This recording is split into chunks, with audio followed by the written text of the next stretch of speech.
Students and viewers, आप सभी को मेरा नमस्कार। मैं संतोष सर। आज जो पार्ट ऑफ स्पीच का जो वीडियो लेकर आया हूँ वो है कंजक्शन का। तो चलो आज हम कंजक्शन के बारे में सीखते हैं और समझते हैं कंजक्शन होता क्या है। चलो आते हैं।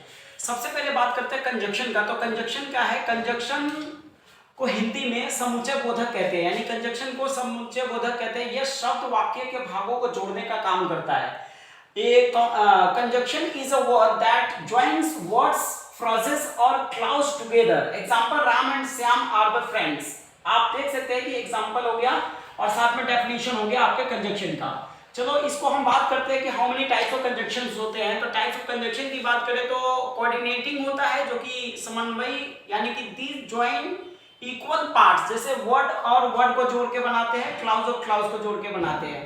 इस तरीके से समान भाग जोड़ा जाता है। दूसरा इसका जो कॉमन वर्ड्स है वो है फॉर, एंड, नॉर, बट और येट, सो, यानी ट्रिक इसका है फन बॉयज, यानी फन बॉयज के नाम से एफ से हो जाता है हमारा फॉर, ए से हमारा एंड हो जाता है, एन से हमारा नॉर हो जाता है, बी से हमारा बट हो जाता है, ओ से हमारा और हो जाता है, वाई से येट होता है, एस से सो हो जाता है। तो इस तरीके से आप ट्रिक याद कर सकते हैं फैन बॉयज यानी फन बॉयज।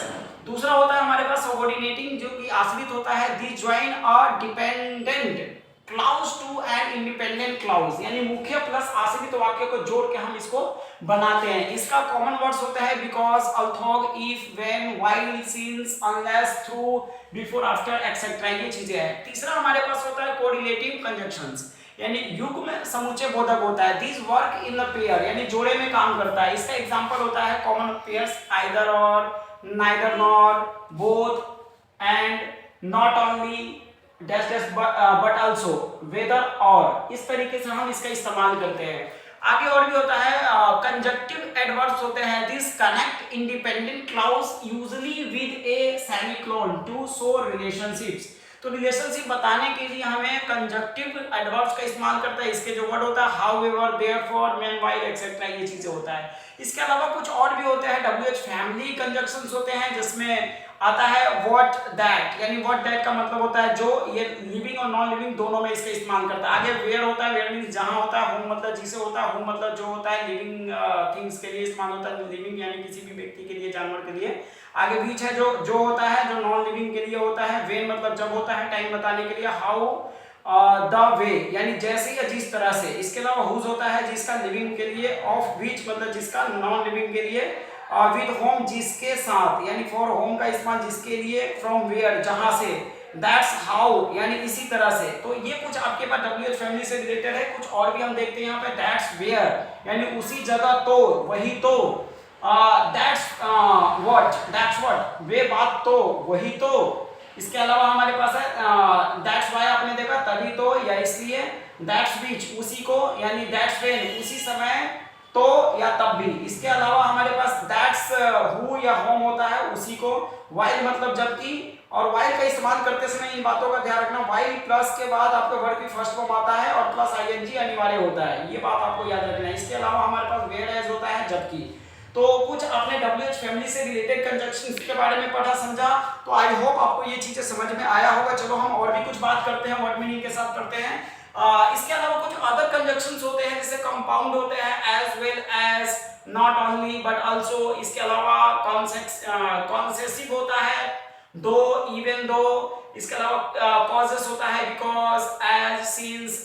कंडीशन होता है if, provided, that, unless. Purpose होता है so that, in order that. इसके अलावा रिजल्ट होता है सो, देयरफॉर। टाइम होता है before, after, when, while. Contrast होता है बट, येट, वेयर एज। इसके अलावा कंपैरिजन करने के लिए होता है एज, यानी डैश। इसमें हम ऑब्जेक्टिव का इस्तेमाल ज्यादातर करते हैं, एज वेल एज। इस तरीके से हम बीच में जो वेल लगाया वो ऑब्जेक्टिव होता है, तो ऑब्जेक्टिव का इस्तेमाल करते हैं। देन होता है कंपैरिजन के लिए।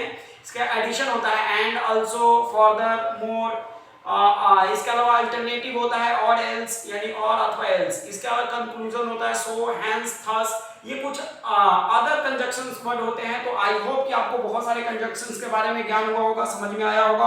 आप इस वीडियो को बार बार देखिए, समझिए और इसको लिखने की भी कोशिश कीजिए, तभी आपको कंजंक्शन समझ में आएगा। चलो और हम कुछ बात करते हैं वर्ड मीनिंग के साथ। तो कुछ मीनिंग ऑफ वर्ड्स होते हैं जहां पे एडिशन में होता है, तो फर्दर का मतलब होता है आगे, और यह भी यानी फॉरवर्ड भी इसको कहते हैं। इसके अलावा आल्सो का मतलब भी होता है, तथा या एज वेल एज भी कहते हैं, एज वेल कहते हैं। और भी का मोर ओवर भी कहा जाता है। इसके अलावा टू का मतलब होता है बहुत अति, मच का मतलब भी होता है बहुत अति, और टू का मतलब भी होता है। बिसाइड्स का मतलब होता है अलावा, देयर विद का मतलब इसके अलावा, बिसाइड्स का मतलब आपने समझा, फाइनली का मतलब अंत में होता है या इसे अल्टीमेटली भी कहा जाता है, लास्ट का मतलब अंतिम होता है, पिछला होता है, लेट भी कहा जाता है। एडिशनली होता है इसके अतिरिक्त, एडिशनली मतलब इसके अतिरिक्त, इन एडिशन भी होता है, इन एडिशन इसके साथ साथ, या हम अलॉन्ग विद दिस भी कहते हैं इसको। देन का मतलब तब होता है, देयर एट मतलब उस समय भी होता है। टाइम वाले कुछ चीजें हैं, मीनवाइल यानी इस दौरान या तब तक। इसके अलावा एटलीस्ट होता है आखिरकार, ग्रेजुअली भी होता है धीरे धीरे, सडनली होता है अचानक, प्रेजेंटली होता है इस समय। इसके अलावा इन द पास्ट यानी पिछले या अतीत में हम इस तरीके से इस्तेमाल कर सकते हैं। करेंटली मतलब वर्तमान में। इन द मेन टाइम होता है इस बीच में। इवेंचुअली का मतलब अंततः या फलतः या लास्टली भी कहते हैं इसे। इमीडिएटली मतलब तुरंत, फौरन, इंस्टेंटली भी कहा जाता है। एज सुन एज होता है जैसे ही, या एज सुन एज पॉसिबल जितनी जल्दी हो सके। नाउ दैट, अब वे। तो आपने ये बहुत सारे वर्ड मीनिंग के बारे में समझा। और अभी है हमारे पास समरी के बारे में। जैसे हम कोई समरी के लिखते हैं तो उनमें आता है इन शॉर्ट मतलब संक्षेप में, इन अदर वर्ड्स यानी दूसरे शब्दों में। इसके अलावा एनी वे यानी फिर भी, एनी हाउ किसी तरह, इन ब्रीफ यानी संक्षिप्त में या व्याख्या, इट सिम्स लगता है या मालूम होता है, क्लियरली मतलब स्पष्ट रूप से, इन सम कुल मिलाकर या टोटली भी कहा जाता है, आफ्टर ऑल मतलब आखिरकार। इसके अलावा इन जनरल मतलब सामान्य तौर पर होता है। एग्जाम्पल वाले कुछ शब्द होते हैं जैसे सच एज जैसे कि, फॉर वन थिंग एक चीज के लिए, फॉर एग्जाम्पल उदाहरण के लिए, द मेन पॉइंट इज यानी मुख्य बात यह है, स्पेशली यानी स्पेसिफिकली बोलते हैं विशेष रूप से, ये स्पेशली भी होता है, इलेक्ट्रिस्टेड के द्वारा स्पष्ट रूप से, यानी इन पर्टिकुलर विशेष रूप से होता है, हेंस मतलब इस तरह से होता है या इसलिए भी होता है, इन ऑर्डर दैट मतलब उस आदेश के अनुसार होता है, सो दैट मतलब ताकि होता है, देयरफॉर मतलब इसलिए होता है।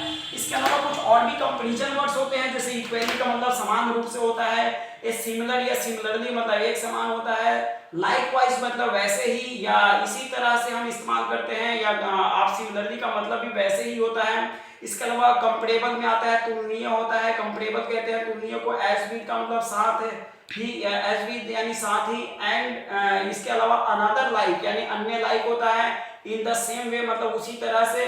प्लेस के लिए भी कुछ वर्ड यूज होते हैं जहाँ पे देयर का मतलब वहाँ, हेयर मतलब यहाँ होता है, इन द बैक मतलब पीछे की ओर होता है, एडजेसेंट होता है, एडजेसेंट टू मतलब नजदीक, नेक्स्ट टू का मतलब अगला या के पास में, या नियर बाई का मतलब आसपास में होता है, एट द पॉइंट मतलब बिंदु पर होता है, प्रोवाइडेड मतलब बशर्ते होता है, इवन दो यानी चाहे, एज वेल एज मतलब साथ ही, वेदर और मतलब चाहे या, नॉट ओनली बट ऑल्सो का मतलब होता है केवल इतना ही नहीं बल्कि ये भी, नो सुनर हैड यानी देन का इस्तेमाल करते हैं, ही था, येट मतलब एज येट, टिल नाउ का मतलब होता है अभी तक या आज तक। इसके अलावा एज लॉन्ग एज यानी अनलेस, यानी एज लॉन्ग एज का मतलब होता है जब तक, या अनलेस का मतलब जब तक नहीं। तो इस तरीके से आपने कुछ वर्ड वगैरह के बारे में समझा। आई होप आपको कंजक्शन बहुत अच्छे से समझ में आया होगा। चलो हम कुछ सेंटेंस के साथ, उदाहरण के साथ समझते हैं और बात करते हैं।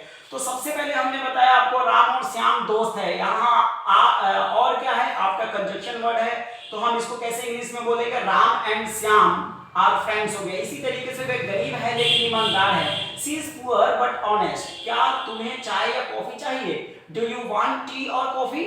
मैं घर पर रुका क्योंकि बारिश हो रही थी, I stayed home because it was raining.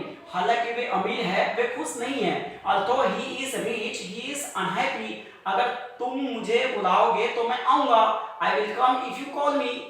या तो तुम जाओगे या मैं जाऊंगा, either you or I will go। ना तो राम आया और ना ही Shyam, neither Ram nor Shyam came। Ram और श्याम दोनों खुश है, both Ram and Shyam are happy। वे न केवल बुद्धिमान है बल्कि मेहनती भी है। she is not only intelligent but also hardworking। चाहे तुम पसंद हो या नहीं, whether you like it or not। मैं घर पर रहा क्योंकि मैं बीमार था, I stayed home because I was sick। उसने मेहनत की इसलिए वे पास हो गया, he studied hard so he passed।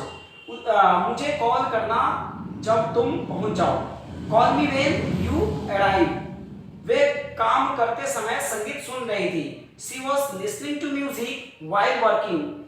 कुछ अदर सेंटेंस के बारे में हम बात करते हैं। अभी तक आपने कंजक्शन से रिलेटेड शब्दों के बारे में समझा और हम बात करते हैं कुछ अदर सेंटेंस के बारे में। जब जब तुम मुझे फोन करते हो, यानी कि whenever you call me, किसी किसी के पास बहुत पैसा है। Some people have a lot of money, कभी कभी मैं तुम्हें याद करता हूँ। Sometimes I miss you, जो कल सो रहे थे। Whoever was sleeping yesterday, उसने एक एक को पीटा। He beat each and every, वहाँ कहीं कहीं दूध मिलता है। There is milk available somewhere, मैं साथ साथ जाऊंगा। I will go along with you। तो आपने कुछ अदर वर्ड्स के बारे में, सेंटेंस के बारे में सीखा। तो मुझे उम्मीद है कि आपको ये कंजक्शन समझ में आया होगा। मैं चाहता हूं कि आप ज़्यादा से ज़्यादा इस वीडियो को देखिए, समझिए और लोगों में शेयर कीजिए। वीडियो देखने के लिए thank you so much. Thank you.